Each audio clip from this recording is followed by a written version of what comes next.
ഇന്ന് നടക്കുന്ന മത്സരത്തിൽ ഇന്ത്യക്ക് ജയിച്ചേ പറ്റൂ. ഇല്ലെങ്കിൽ ഏറ്റവും വലിയ നാണക്കേടായി ആ തോൽവി മാറും. ശ്രീലങ്കയ്ക്കെതിരായ ഏകദിന പരമ്പരയിൽ അപ്രതീക്ഷിത തിരിച്ചടിയാണ് ടീം ഇന്ത്യ തുടരെ നേരിട്ടത്. മൂന്നാം അംഗത്തിലും ഇതേ തിരിച്ചടി നേരിട്ടാൽ ക്യാപ്റ്റൻ രോഹിത് ശർമ്മയ്ക്കും ടീം കോച്ച് ഗംഭീറിനും അത് വലിയ തിരിച്ചടിയാകും. അതുകൊണ്ട് തന്നെ ഏത് വിധേനയും ടീം ഇന്ത്യക്ക് ഇന്ന് ജയിക്കണം. കൊളംബോയിൽ നടന്ന ആദ്യ കളി ടൈ ആയപ്പോൾ രണ്ടാം മത്സരത്തിൽ ഇന്ത്യക്ക് ഞെട്ടിക്കുന്ന പരാജയം നേരിടേണ്ടി വന്നിരുന്നു. ഗൗതം ഗംഭീറിന്റെ കീഴിൽ കളിച്ച ആദ്യ ഏകദിന പരമ്പരയിൽ പ്രകടനങ്ങൾ ഇതുപോലെ മോശമായത് ഇന്ത്യൻ ടീമിനും ആരാധകർക്കും സമ്മാനിക്കുന്ന നിരാശ ചെറുതല്ല. അതും ഗംഭീറിന്റെ പരീക്ഷണങ്ങൾ ഫ്ലോപ്പായതും അത് തോൽക്കാൻ വഴിവെച്ചതും നിരാശാജനകം തന്നെയാണ്.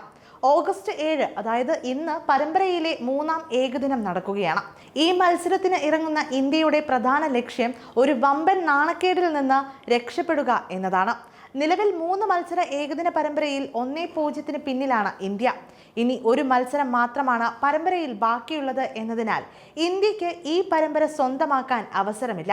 അവസാന കളിയിൽ ജയം നേടി പരമ്പര സമനിലയിൽ അവസാനിപ്പിക്കാനുള്ള അവസരം മാത്രമാണ് ഇപ്പോൾ ഇന്ത്യക്ക് മുന്നിലുള്ളത്. 1997 ഡിസംബറിന് ശേഷം ഇത് ആദ്യമായാണ് ശ്രീലങ്കയ്ക്കെതിരായ ബൈലാറ്ററൽ ഏകദിന പരമ്പരയിൽ ഇന്ത്യ വിജയിക്കാതെ മടങ്ങാൻ പോകുന്നത്. 1997 നാട്ടിൽ വെച്ച് നടന്ന ഏകദിന പരമ്പരയാണ് ഇതിനു മുൻപ് ഇന്ത്യ വിജയിക്കാതെ അവസാനിപ്പിച്ചത്. 3 മത്സര പരമ്പര അന്ന് 1-1 അവസാനിക്കുകയായിരുന്നു. മൂന്നാം ഏകദിനത്തിൽ ശ്രീലങ്കയോട് പരാജയപ്പെടുകയാണെങ്കിൽ 3 മത്സര ഏകദിന പരമ്പര ഇന്ത്യക്ക് നഷ്ടപ്പെടും. ഇതോടെ കഴിഞ്ഞ 27 വർഷത്തിനിടെ ശ്രീലങ്കയുടെ ഒരു ബൈലാറ്ററൽ ഏകദിന പരമ്പരയിൽ ഇന്ത്യയുടെ ഏറ്റവും മോശം പ്രകടനമായി ഇത് മാറും. ഇതിനു മുൻപ് 1997 ഓഗസ്റ്റിലാണ് ഇന്ത്യക്കെതിരെ ഒരു ബൈലാറ്ററൽ ഏകദിന പരമ്പരയിൽ ശ്രീലങ്ക വിജയിച്ചത്. 5 മത്സര പരമ്പരയിൽ 3-0 ടീം ശ്രീലങ്കയുടെ ജയം. ഇതിനുശേഷം 12 ബൈലാറ്ററൽ ഏകദിന പരമ്പരകളാണ് ഇന്ത്യയും ശ്രീലങ്കയും തമ്മിൽ കളിച്ചത്. ഇതിൽ ഒരു തവണ ഒഴികെ എല്ലാ തവണയും ഇന്ത്യക്കൊപ്പമായിരുന്നു ജയം. അതുകൊണ്ടാണ് തോറ്റാൽ നാണക്കേട് എന്ന് പറയുന്നതിന്റെ പിന്നിലെ കാരണവും.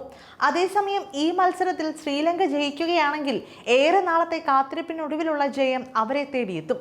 അതുകൊണ്ട് തന്നെ ഇന്ത്യയെ തോൽപ്പിക്കുന്നതിനാവശ്യമായ തന്ത്രങ്ങൾ മെനയുന്ന തിരക്കിൽ തന്നെയാകും ശ്രീലങ്കൻ ക്യാമ്പ് ഇപ്പോൾ.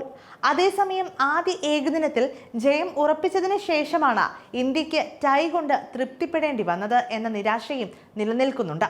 മത്സരത്തിൽ ആദ്യം ബാറ്റ് ചെയ്ത ശ്രീലങ്ക 50 ഓവറുകളിൽ 8 വിക്കറ്റ് നഷ്ടത്തിൽ 230 റൺസ് എന്ന സ്കോർ നേടിയപ്പോൾ ഇന്ത്യ 230 റൺസിന് ഓൾ ഔട്ട് ആവുകയായിരുന്നു. രണ്ടാം ഏകദിനത്തിൽ ഇന്ത്യ ഞെട്ടിക്കുന്ന പരാജയമാണ് ഏറ്റുവാങ്ങിയത്.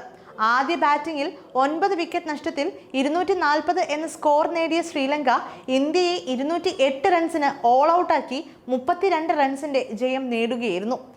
ഇന്ന് നടക്കുന്ന മത്സരം കാണുന്നതിനായി കാത്തിരിക്കുകയാണ് ഇരു ടീമിന്റെയും ആരാധകർ. ഈ പോരാട്ടത്തിൽ ആര് ജയിക്കും എന്ന് കാത്തിരുന്ന് കണ്ടറിയാം.